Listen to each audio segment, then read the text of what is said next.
ഇന്ന് 7ാം ക്ലാസ്സിലെ basic science ആണ് എടുക്കുന്നത്. പുതുക്കിയ സിലബസ് അനുസരിച്ചുള്ള പുതിയ പുസ്തകമാണ്. First chapter towards A 100-fold yield, വിളയിക്കാൻ 100 മേനി. കൃഷികാര്യങ്ങളെക്കുറിച്ചാണ് ഈ അധ്യായത്തിൽ പറയുന്നത്. നമുക്ക് പുസ്തകത്തിലേക്ക് കിടക്കാം. വിളയിക്കാൻ 100 മേനി. ഫസ്റ്റ് പേജിൽ തന്നെ ഒരു കുട്ടി ഒരു മാവിൻ തൈ നടുന്നുണ്ട്. അപ്പോൾ നമ്മൾ എല്ലാവരും തന്നെ എന്തെങ്കിലുമൊക്കെ നട്ട് നനച്ച് വളർത്തുന്നവരായിരിക്കും അല്ലേ, ചെടികളായാലും ചെറിയ സസ്യങ്ങളായാലും. അപ്പോൾ ഈ വിത്ത് മുളച്ച് തൈകളൊക്കെ വളർന്ന് ഈ മാങ്ങ ഉണ്ടാകാൻ, ഇപ്പോൾ മാവ നടുന്നതെങ്കിൽ ഈ മാങ്ങ ഉണ്ടാകാൻ എത്ര കാലം എടുക്കും? ഏകദേശം ഒരു 10 വർഷത്തോളമൊക്കെ വരും അല്ലേ. പിന്നെ ഒരു മാവിൻ തൈ നടുമ്പോൾ നിങ്ങൾ എന്തൊക്കെയാണ് പ്രതീക്ഷിക്കുന്നത്? നമ്മളൊരു മാവിൻ തൈ നട്ടു, എന്തൊക്കെയാണ് നമ്മൾ പ്രതീക്ഷിക്കുന്നത്? അതിൽ നിന്ന് ധാരാളം മാങ്ങ ഉണ്ടാവണം, വേഗം കായ്ക്കണം, നല്ല മധുരമുള്ള മാങ്ങ ഉണ്ടാവണം.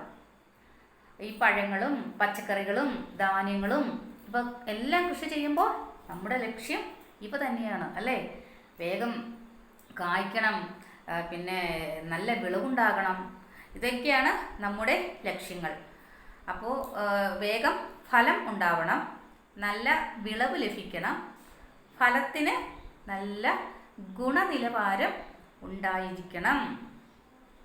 അപ്പോൾ നമ്മുടെ ലക്ഷ്യം എന്താണ്? പഴങ്ങളോ പച്ചക്കറികളോ ധാന്യങ്ങളോ ഒക്കെ കൃഷി ചെയ്യുമ്പോൾ നമ്മുടെ ലക്ഷ്യം എന്താണ്? വേഗം ഫലം ഉണ്ടാവണം, നല്ല ഈൽഡ് ലഭിക്കണം, ഫലത്തിന് നല്ല ഗുണനിലവാരം ഉണ്ടായിരിക്കണം. ഇതിനു വേണ്ടിയിട്ട് എന്തൊക്കെ കാര്യങ്ങളാണ് ശ്രദ്ധിക്കേണ്ടത്? ഇപ്പോൾ നമ്മൾ പറഞ്ഞില്ലേ ഈ കാര്യങ്ങൾക്കൊക്കെ വേണ്ടിയിട്ട്. അത് നിങ്ങൾ കൂട്ടുകാരുമായി ചർച്ച ചെയ്ത് ശാസ്ത്ര പുസ്തകത്തിൽ എഴുതുവാൻ പറഞ്ഞിട്ടുണ്ട്. അപ്പോൾ എന്തൊക്കെ കാര്യങ്ങൾ ശ്രദ്ധിക്കണം നമുക്കൊന്ന് നോക്കാം. നല്ല വിത്തുകൾ തിരഞ്ഞെടുക്കണം അല്ലേ. നടുന്ന വസ്തുവാണ്, നടീൽ വസ്തു ആണെങ്കിൽ നല്ല നടീൽ വസ്തു, വിത്താണെങ്കിൽ നല്ല വിത്ത്. അപ്പോൾ നല്ല വിത്ത് അല്ലെങ്കിൽ നല്ല നടീൽ വസ്തു തിരഞ്ഞെടുക്കണം. പിന്നെ നമ്മൾ ആലോചിച്ച് പറയുക. എന്താണ്? വളക്കൂറുള്ള മണ്ണായിരിക്കണം അല്ലേ, നല്ല മണ്ണായിരിക്കണം, വളക്കൂറുള്ള മണ്ണായിരിക്കണം. പിന്നെ അനുയോജ്യമായ ഒരു കാലാവസ്ഥയായിരിക്കണം അല്ലേ. മഴ പെയ്യുമ്പോൾ മഴ തന്നെ, അതുപോലെ കനത്ത മഴ അങ്ങനെയൊക്കെ വന്നു കഴിഞ്ഞാൽ നമ്മുടെ കൃഷി എല്ലാം തന്നെ പോകും. അപ്പോൾ അനുയോജ്യമായ ഒരു കാലാവസ്ഥ എപ്പോഴും വേണം. പിന്നെയോ സൂര്യപ്രകാശം ലഭിക്കുന്ന സ്ഥലമായിരിക്കണം. പിന്നെ എന്തു പറയാം, പിന്നെ ജലസേചനം അല്ലേ. അപ്പോൾ നന്നായിട്ട് നല്ല വിത്തുകൾ അല്ലെങ്കിൽ നല്ല നടീൽ വസ്തുക്കൾ തിരഞ്ഞെടുക്കുക. പിന്നെ വളക്കൂറുള്ള മണ്ണ് ആയിരിക്കണം, അനുയോജ്യമായ കാലാവസ്ഥ, പിന്നെ സൂര്യപ്രകാശം, പിന്നെ ജലസേചനം. ഇതൊക്കെ വേണം നമുക്ക് നല്ല വിളവ് ലഭിക്കണമെങ്കിൽ. ഇനി വിത്തുകളും നടീൽ വസ്തുക്കളും. അപ്പോൾ വിത്ത് ഗുണം 10 ഗുണം എന്ന പഴഞ്ചൊല്ല് നിങ്ങൾ കേട്ടിട്ടില്ലേ? വിത്ത് ഗുണം 10 ഗുണം. വിത്ത് നന്നായിരുന്നാൽ ആ വിളവും നന്നായിരിക്കും. അതാണ് ആ ചൊല്ലിൻ്റെ അർത്ഥം. അപ്പോൾ സീഡ്സ് ആൻഡ് പ്ലാന്റിംഗ് മെറ്റീരിയൽസ്, വിത്തുകളും നടീൽ വസ്തുക്കളും. ഒരു ചിത്രം കൊടുത്തിട്ടുണ്ട്. പാവയ്ക്ക് ഉണ്ടാകുന്ന പാവലിൻ്റെ ചിത്രം കൊടുത്തിട്ടുണ്ട്. ചോദ്യം ഇതാണ്, വിത്ത് എവിടെയാണ് ഉണ്ടാകുന്നത്? വിത്ത് എവിടെ ഉണ്ടാകുന്നത്? ഫലത്തിൻ്റെ ഉള്ളിലാണ് അല്ലേ. ഫ്രൂട്ട്സിൻ്റെയൊക്കെ ഉള്ളിലാണ് വിത്തുകൾ ഉണ്ടാകുന്നത്. പിന്നെ മികച്ച വിത്ത് തിരഞ്ഞെടുക്കാൻ എന്തെല്ലാം ഘടകങ്ങൾ പരിഗണിക്കണം? മികച്ച വിത്ത് നമ്മൾ തിരഞ്ഞെടുക്കുമ്പോൾ എന്തെല്ലാം ഫാക്ടേഴ്സ് നമ്മൾ ശ്രദ്ധിക്കണമെന്നാണ് പറയുന്നത്. എന്തെല്ലാം ശ്രദ്ധിക്കണം നോക്കാം.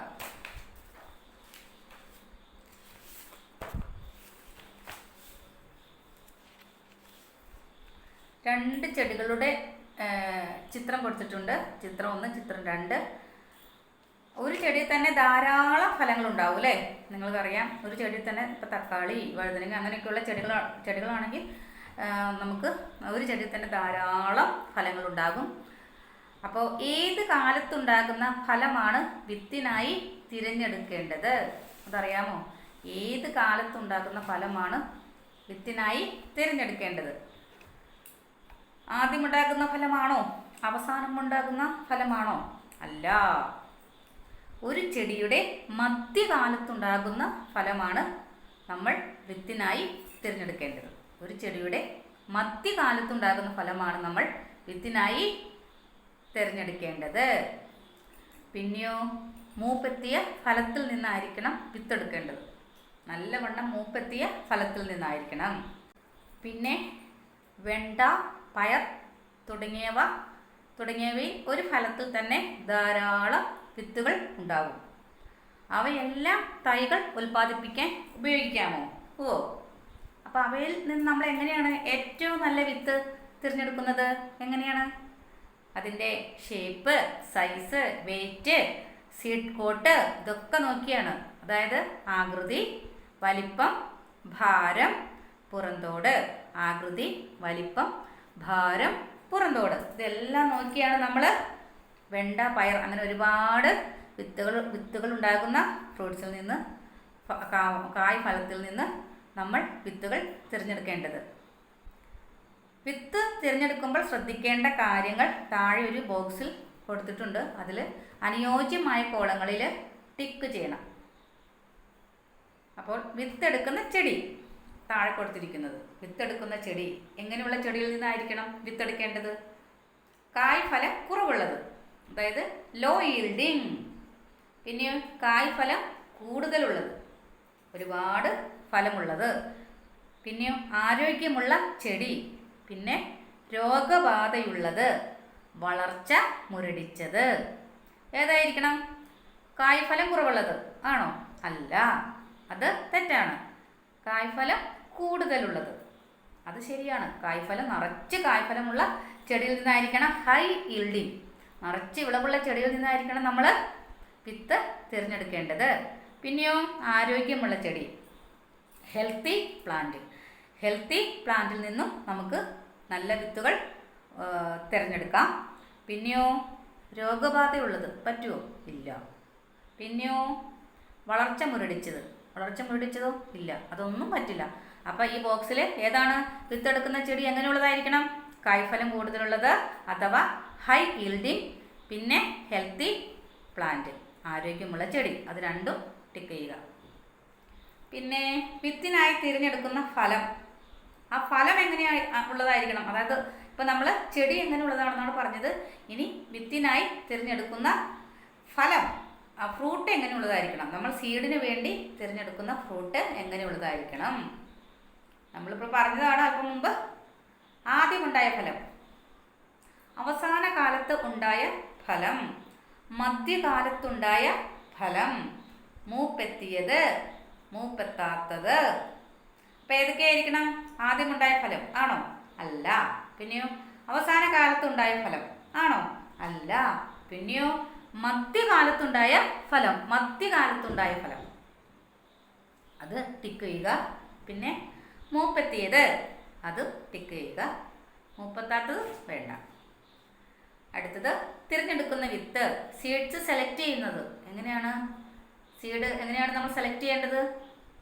കുറച്ചു മുമ്പ് പറഞ്ഞോളൂ അല്ലേ? അതിൻ്റെ ഷേപ്പും സൈസും എല്ലാം നോക്കിയാണ് സീഡ്സ് തിരഞ്ഞെടുക്കേണ്ടത്. അപ്പോൾ സ്വാഭാവികമായ ആകൃതിയുള്ളത്, സ്വാഭാവികമായ ഭാരമുള്ളത്, പുറന്തോടിൽ കേടുള്ളത്, ഭാരം കുറഞ്ഞത്, സ്വാഭാവിക വലിപ്പമുള്ളത്. ഏതായിരിക്കും? ഒരു നോർമൽ ഷേപ്പ് ഉള്ളത് ശരിയാണ്, അവിടെ ടിക്ക് ചെയ്യുക. അതായത് സ്വാഭാവികമായ ആകൃതിയുള്ളത്. പിന്നെയോ നോർമൽ വെയിറ്റ് ഉള്ളത്, സ്വാഭാവികമായ ഭാരമുള്ളത്, നോർമൽ വെയിറ്റ് ഉള്ളത് ടിക്ക് ചെയ്യുക. പിന്നെയോ പുറന്തോടിൽ കേടുള്ളത്, ഡാമേജ്ഡ് ആയിട്ടുള്ള സീഡ്സ് എടുക്കുമോ? ഇല്ല, അപ്പോൾ അത് വേണ്ട.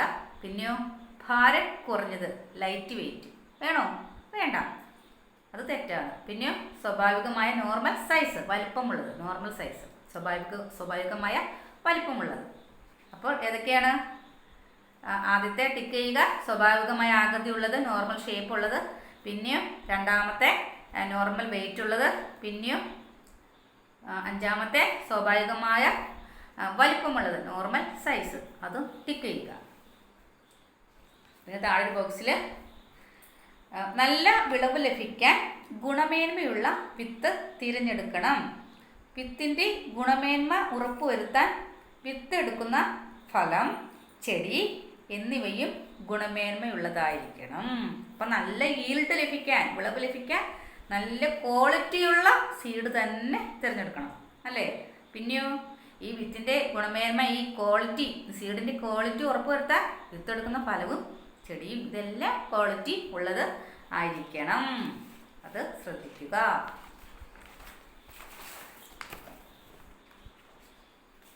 ഇനി അടുത്തത്, വിത്തിൽ നിന്ന് മാത്രമാണോ പുതിയ സസ്യങ്ങൾ ഉണ്ടാകുന്നത്? ആണോ?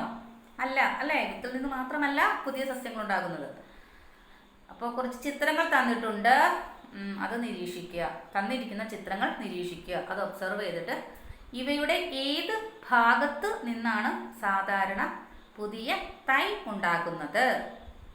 അപ്പോൾ ഏതൊക്കെയാണ് കൊടുത്തിരിക്കുന്നത് ചിത്രങ്ങൾ?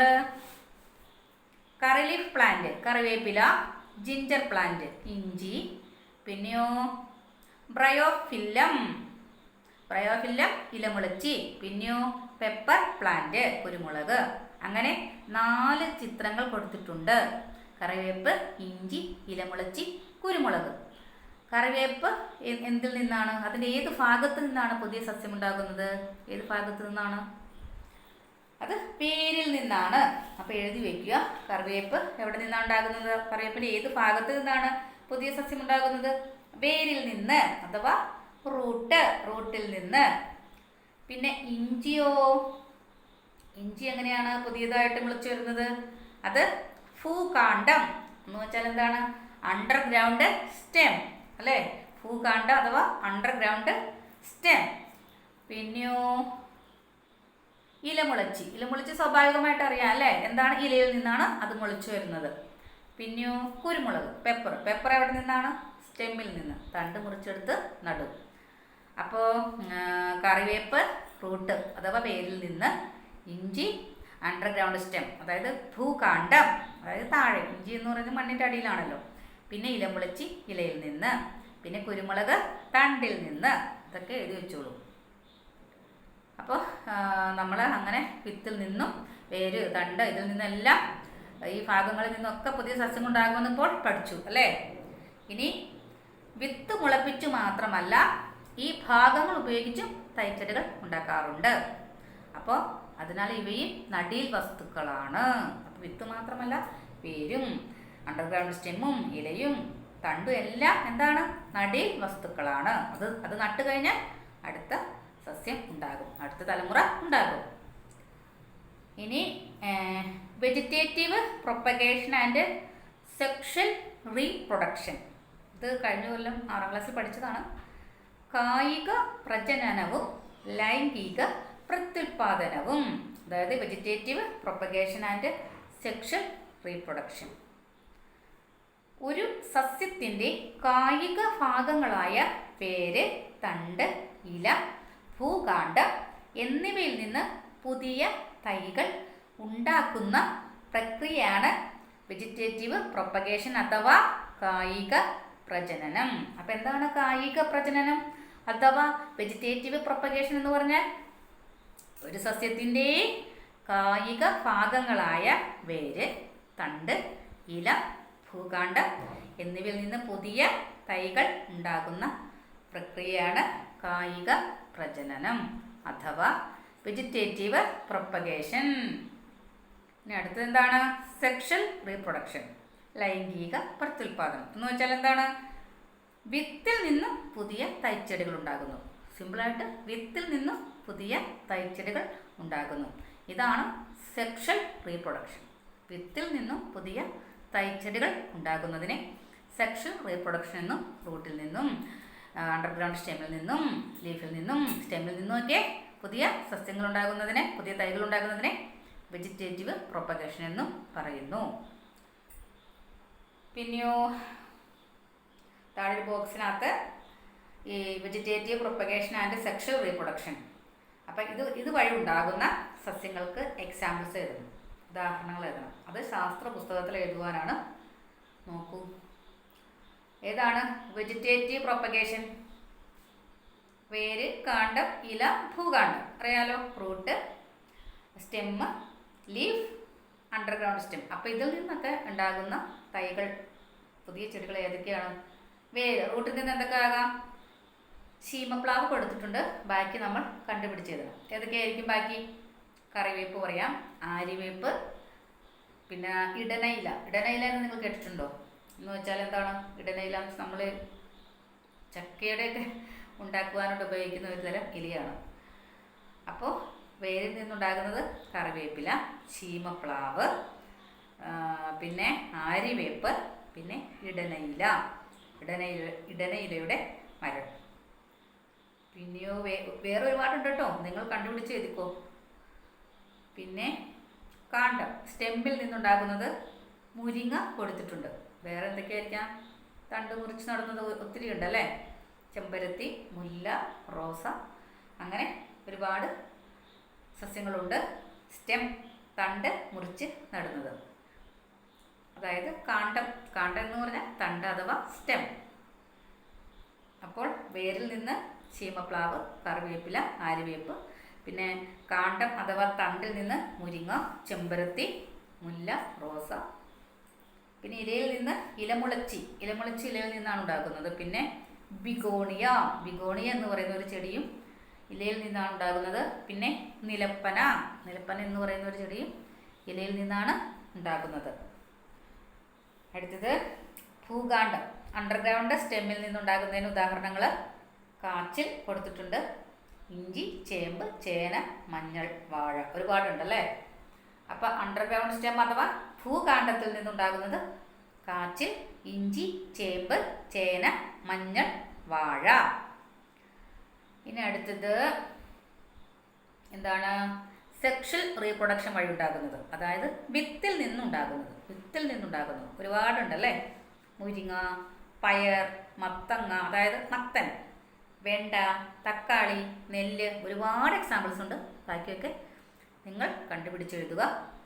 4 എണ്ണം തൽക്കാലം എഴുതിയാൽ മതി. മുരിങ്ങ, പയർ, മത്തൻ, വെണ്ട, തക്കാളി, നെല്ല്. പിന്നെയോ അപ്പോൾ സെക്ഷൽ റീപ്രൊഡക്ഷനിൽ നിന്നുണ്ടാകുന്ന, അതായത് വിത്തിൽ നിന്നുണ്ടാകുന്ന ചെടികൾ.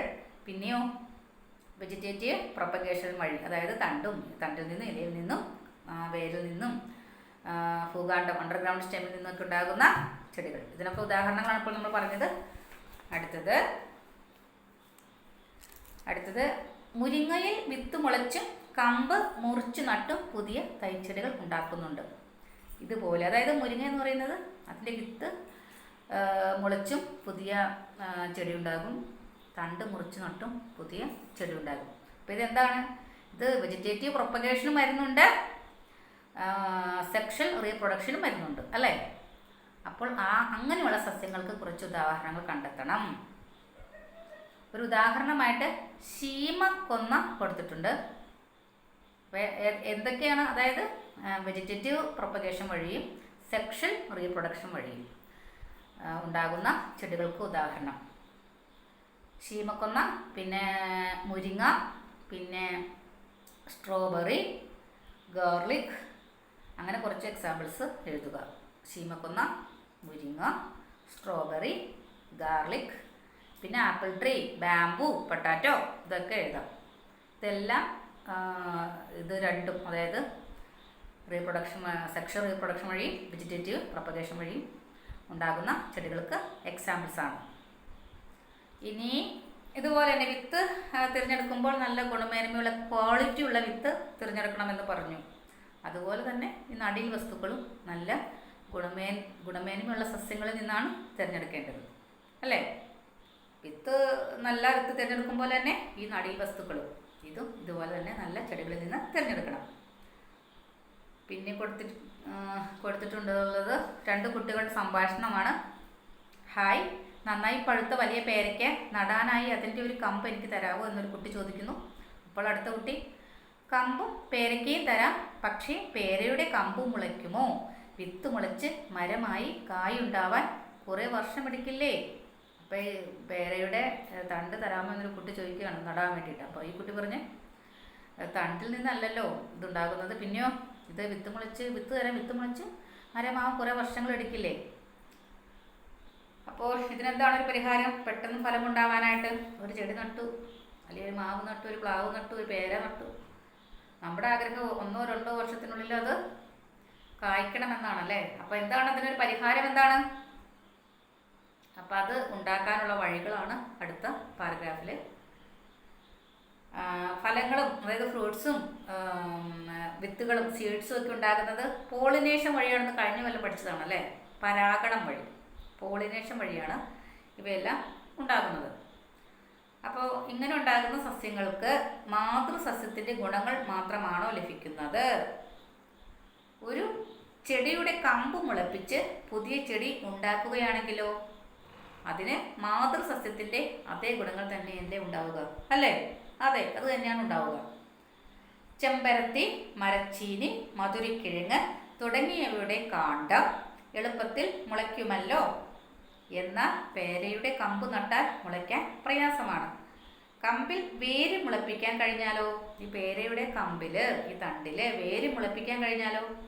അങ്ങനെ ചെയ്താൽ പേരമരം വേഗം വളർന്ന് കായ്ക്കും. അപ്പം അതൊന്ന് ചെയ്തു നോക്കാം. വിത്ത് നട്ടും തണ്ട് നട്ടുമൊക്കെ ഒരുപാട് വർഷങ്ങളെടുക്കും. ഒരുപാട് പേരമാവയ്ക്കാണ് ഒരുപാട് വർഷങ്ങളെടുക്കും. അപ്പോൾ ഇതൊക്കെ എന്ത് ചെയ്യണം? അപ്പോൾ അത് വേഗം കായ്ക്കാനുള്ള വഴിയാണ് അടുത്ത പേജിലുള്ളത്. Page number 12.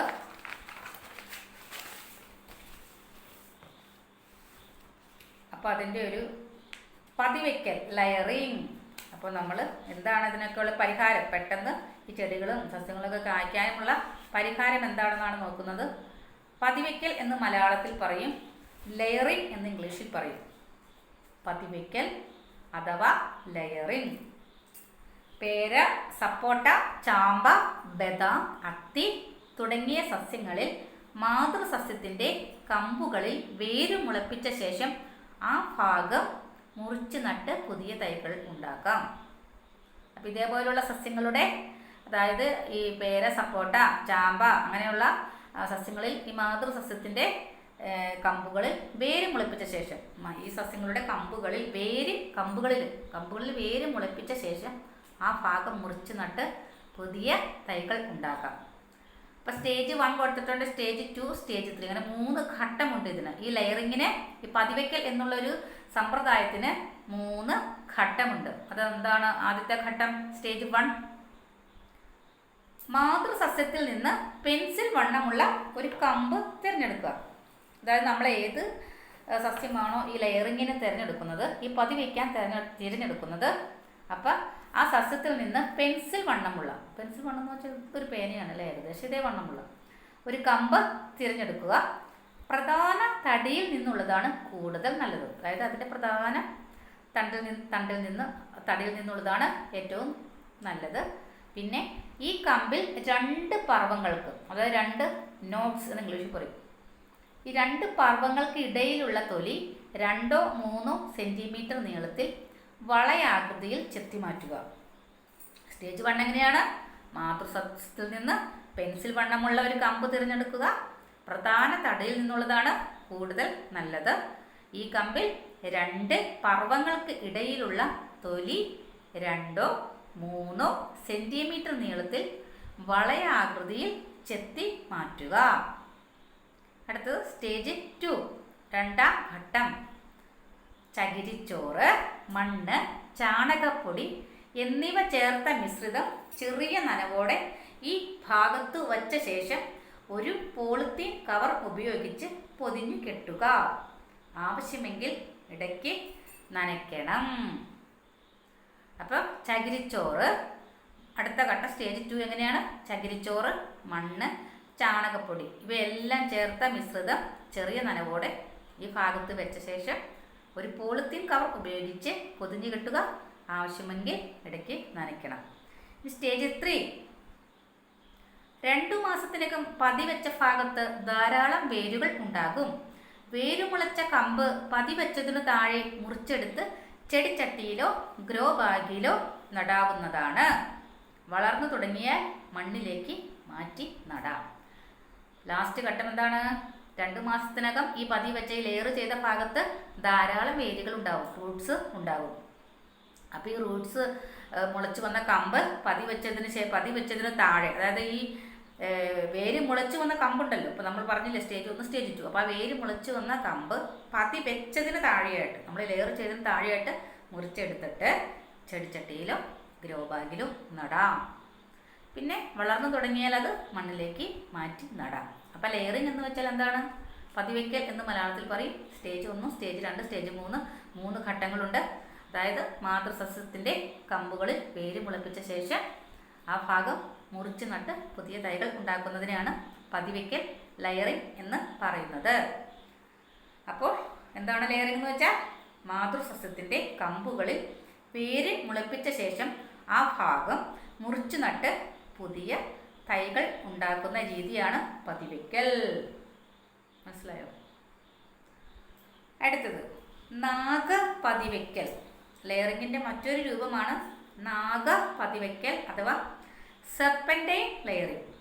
നാഗം എന്ന് വെച്ചാൽ പാമ്പ്.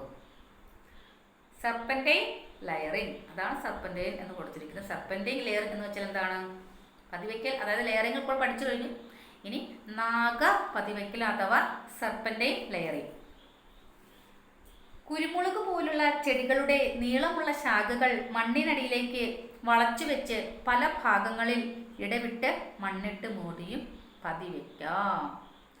അപ്പോൾ ഈ കുരുമുളക് പോലുള്ള ചെടികളുടെ നീളമുള്ള ശാഖകൾ, ഇതൊക്കെ നീളത്തിൽ വളരുന്നതല്ലേ, അപ്പോൾ അതിൻ്റെ നീളമുള്ള ശാഖകളൊക്കെ ഇതുപോലെയുള്ള ചെടികളൊക്കെ എടുത്ത് നീളമുള്ള ശാഖകൾ, ബ്രാഞ്ചസ് ഒക്കെ എടുത്ത് മണ്ണിനടിയിലേക്ക് വളച്ചു വെച്ച് പല ഭാഗങ്ങളിൽ ഇടവിട്ട് മണ്ണിട്ട് മൂടിയും പതിവയ്ക്കാം. അപ്പോൾ സെർപ്പന്റൈൻ ലെയറിങ് എന്ന് വെച്ചാൽ കുരുമുളക് പോലെയുള്ള ചെടികളുടെ നീളമുള്ള ശാഖകൾ മണ്ണിനടിയിലേക്ക് വളച്ചു വെച്ച് പല ഭാഗങ്ങളിൽ ഇടവിട്ട് മണ്ണിട്ട് മൂടിയും പതിവയ്ക്കാം. ഈ രീതിയിൽ ഒരേ സമയം ഒന്നിലധികം തൈകൾ ഒരു ശാഖയിൽ നിന്ന് ലഭിക്കും. ഇങ്ങനെ ചെയ്യുമ്പോൾ ഒരു ശാഖയിൽ നിന്ന് തന്നെ ഒന്നിലധികം തൈകൾ ലഭിക്കും. അപ്പോൾ പിന്നെ വിവിധ രീതികളിൽ പതിവയ്ക്കുന്ന സസ്യങ്ങളുണ്ട്. Plants with different layering methods. Plants with different layering methods. അപ്പോൾ അത് ഏതൊക്കെയെന്ന് നോക്കാം. വായുവിൽ പതിവയ്ക്കൽ, അതായത് എയർ ലെയറിങ്. Air layering. പിന്നെയോ ഇപ്പോൾ പഠിച്ച സെർപ്പന്റൈൻ ലെയറിങ്. അപ്പം എയർ ലെയറിങ് അഥവാ വായുവിൽ പതിവയ്ക്കലിന് ഉദാഹരണമാണ് പേര, കശുമാവ്, സപ്പോട്ട, റോസ്, ചാമ്പ, അത്തി, ബദാം. അപ്പം എയർ ലെയറിങ്ങിന് ഉദാഹരണം എന്തൊക്കെയാണ്? പേര, കശുമാവ്, സപ്പോട്ട, റോസ്, ചാമ്പ, അത്തി, ബദാം. അടുത്തത് സെർപ്പന്റൈൻ ലെയറിങ്, നാഗപതിവയ്ക്കൽ. അതിന് ഉദാഹരണം കൊടുത്തിരിക്കുന്നത് ബോഗൺവില്ല, മുല്ല, പിച്ചി, കുരുമുളക്, മുന്തിരി, ജമന്തി, പെറ്റില. സെർപ്പന്റൈൻ ലെയറിങ് ചെയ്യുന്ന ചെടികൾ ഏതൊക്കെയാണ്? ബോഗൺവില്ല, പിച്ചി, മുല്ല, കുരുമുളക്, മുന്തിരി, ജമന്തി, പെറ്റില. അപ്പോൾ ലെയറിങ്, പിന്നെ സെർപ്പന്റൈൻ ലെയറിങ്, പിന്നെയോ എയർ ലെയറിങ്. ഇത്ര ലെയറിങ് നമ്മൾ ഇപ്പോൾ പഠിച്ചു. അടുത്തത് ഈ ലെയർ ചെയ്തുണ്ടാക്കുന്ന, അതായത് പതിവെച്ചുണ്ടാക്കുന്ന സസ്യങ്ങളുടെ ചില സവിശേഷതകൾ, പെക്യുലാരിറ്റീസ് എന്തൊക്കെയാണ്? ഇപ്പം ഇങ്ങനെ ഉണ്ടാക്കുന്ന, പെട്ടെന്ന് വിളവ് തരുവാൻ വേണ്ടിയിട്ടുണ്ടാക്കുന്ന, ഇതേപോലെയുള്ള പ്രക്രിയ വഴി ഉണ്ടാക്കുന്ന ചെടികളുടെ സവിശേഷതകൾ, പെക്യുലാരിറ്റീസ് എന്തൊക്കെയാണ്? അതായത് ഈ മദർ പ്ലാന്റിൻ്റെ, അതായത് ഈ മാതൃസസ്യത്തിൻ്റെ ഗുണങ്ങളെല്ലാം ഉണ്ടാവും. പേര വെച്ചു, പേര നമ്മളിപ്പോൾ ഇങ്ങനെ ലെയറിങ് വഴി നട്ടു കഴിഞ്ഞാൽ അതിൻ്റെ ഗുണം തന്നെ അടുത്ത ചെടിയിലും ഉണ്ടാകും, പിന്നീട് വരുന്ന ചെടിയിലും ഉണ്ടാകും. അപ്പോൾ മാതൃസസ്യത്തിൻ്റെ ഗുണങ്ങളുണ്ടാകും, മദർ പ്ലാന്റിൻ്റെ ക്വാളിറ്റീസ് ഉണ്ടാകും. പിന്നെയോ പിന്നെ ഒരു കുഴപ്പം എന്താണെന്ന് വെച്ച് കഴിഞ്ഞാൽ ഈ പ്ലാന്റിനൊക്കെ വലിപ്പം ഉണ്ടാവില്ല. അതായത് ചെടിയുടെ വലിപ്പവും ആയുർദൈർഘ്യവും കുറവായിരിക്കും. ഷോർട്ടായിട്ടുള്ളൊരു ലൈഫ് സ്പാനാണുള്ളത്. അതായത് ഒരു സാധാരണ ഒരു പേരമരമാണെങ്കിൽ ഒരുപാട് വർഷങ്ങൾ നിൽക്കും. പക്ഷേ നമ്മൾ ഇതേപോലെ ഉണ്ടാക്കിയെടുക്കുന്ന ഒരു ചെടിയാണെങ്കിൽ അതിൽ കൂടി വന്ന ഒരു 10-14 വർഷമൊക്കെ ആയുസുണ്ടാവുകയുള്ളൂ. ആയുർദൈർഘ്യം കുറവായിരിക്കും, ചെടിയുടെ വലിപ്പം കുറവായിരിക്കും. ഒരുപാട് പൊക്കമൊന്നും വയ്ക്കില്ല, വലിപ്പം കുറവായിരിക്കും. പിന്നെ ആയുർദൈർഘ്യം കുറവായിരിക്കും. പിന്നെ അതിൻ്റെ സവിശേഷത എന്താണ്? വേഗത്തിൽ പൂക്കുകയും കായ്ക്കുകയും ചെയ്യും. ഒരു 10 വർഷം കൊണ്ട് പൂക്കുന്ന കായ്ക്കുന്ന ഒരു ചെടി ഇങ്ങനെ ചെയ്തു കഴിഞ്ഞാൽ 2-3 വർഷത്തിനുള്ളിൽ പൂക്കും കായ്ക്കും.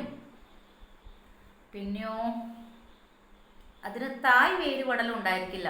തായ് വേരുപടലം കഴിഞ്ഞ കൊല്ലം പഠിച്ചതാണ്. ടാപ്പ് റൂട്ട് സിസ്റ്റം അല്ലേ? അതായത് മണ്ണിലേക്ക് നല്ല ബലത്തിൽ പിടിച്ചു വെക്കുന്ന വേര്, തായ് വേരുപടലം ഉണ്ടായിരിക്കില്ല. ഈ ഒരു ചെടിയെ നല്ല ബലത്തിൽ മണ്ണിലേക്ക് പിടിച്ചു വെക്കുന്ന വേരുകളാണ് ടാപ്പ് റൂട്ട് സിസ്റ്റം അഥവാ തായ് വേരുപടലം. അതുണ്ടായിരിക്കില്ല. അപ്പം അങ്ങനെ വരുമ്പോൾ എന്ത് സംഭവിക്കും? പെട്ടെന്ന് ആ ചെടി നശിച്ചു പോകാനുള്ള സാധ്യതയുണ്ട്. പിന്നെയോ കൂടുതൽ പരിചരണം ആവശ്യമാണ്. നമ്മളതിനെ നന്നായി കെയർ ചെയ്യണം. ഒരു പേര, ഒരു മാവ് ഒക്കെ നട്ട് കഴിഞ്ഞാൽ നമ്മൾ സാധാരണ അധികം ശ്രദ്ധിക്കണ്ട, അത് തന്നെ അങ്ങ് വളർന്നു വന്നോളൂ. പ്രത്യേകിച്ച് കെയർ ഒന്നും വേണ്ട. തന്നെ മുളച്ച് ചിലപ്പോൾ വരും. തന്നെ നമ്മുടെ പറമ്പിലേക്ക് ഒരു മാങ്ങാണ്ടി എറിഞ്ഞു വിട്ടു, ഒരു ചക്കക്കുരു എറിഞ്ഞു വിട്ടു, അതൊക്കെ തന്നെ മുളച്ച് വരും. നമ്മൾ പ്രത്യേകിച്ച് ഒന്നും അതിന് ചെയ്യണ്ട. പക്ഷേ ഇത് കൂടുതൽ പരിചരണം വേണം. ഇങ്ങനെ ഉണ്ടാക്കുന്ന സസ്യങ്ങൾക്ക് കൂടുതൽ പരിചരണം വേണം, കൂടുതൽ കെയർ കൊടുക്കണം. Require more care. അപ്പോൾ എന്തൊക്കെയാണ് പെക്യുലാരിറ്റീസ്? പതിവച്ച് ഉണ്ടാക്കുന്ന ചെടികൾക്കൊക്കെ എന്തൊക്കെയാണ് പെക്യുലാരിറ്റീസ്? മദർ പ്ലാന്റിൻ്റെ ക്വാളിറ്റീസ് ഉണ്ടാകും, മാതൃസസ്യത്തിൻ്റെ ഗുണങ്ങളുണ്ടാകും. പിന്നെ ചെടിയുടെ വലിപ്പം കുറവായിരിക്കും, ആയുർദൈർഘ്യം കുറവായിരിക്കും. പിന്നെ വേഗത്തിൽ പൂക്കുകയും കായ്ക്കുകയും ചെയ്യും. പിന്നെ തായ് വേരുപടലം ഉണ്ടായിരിക്കില്ല. പിന്നെയോ കൂടുതൽ പരിചരണം ആവശ്യമാണ്. ഇനി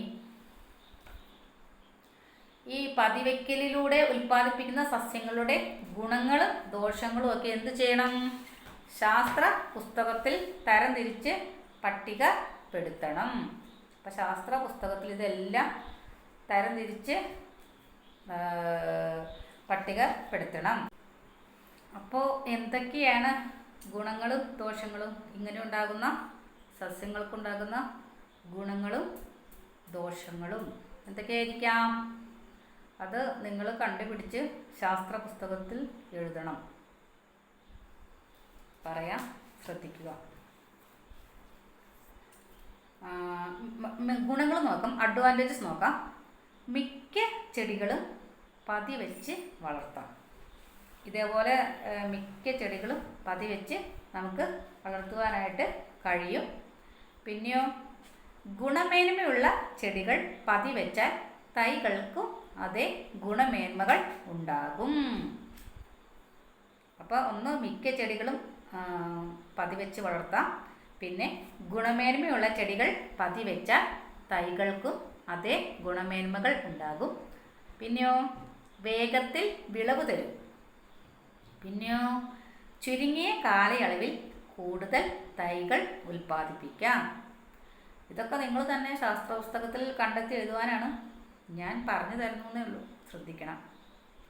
അപ്പോൾ ഗുണങ്ങൾ എന്തൊക്കെയാണെന്ന് ചോദിച്ചു കഴിഞ്ഞാൽ മിക്ക ചെടികളും പതിവെച്ച് വളർത്താം.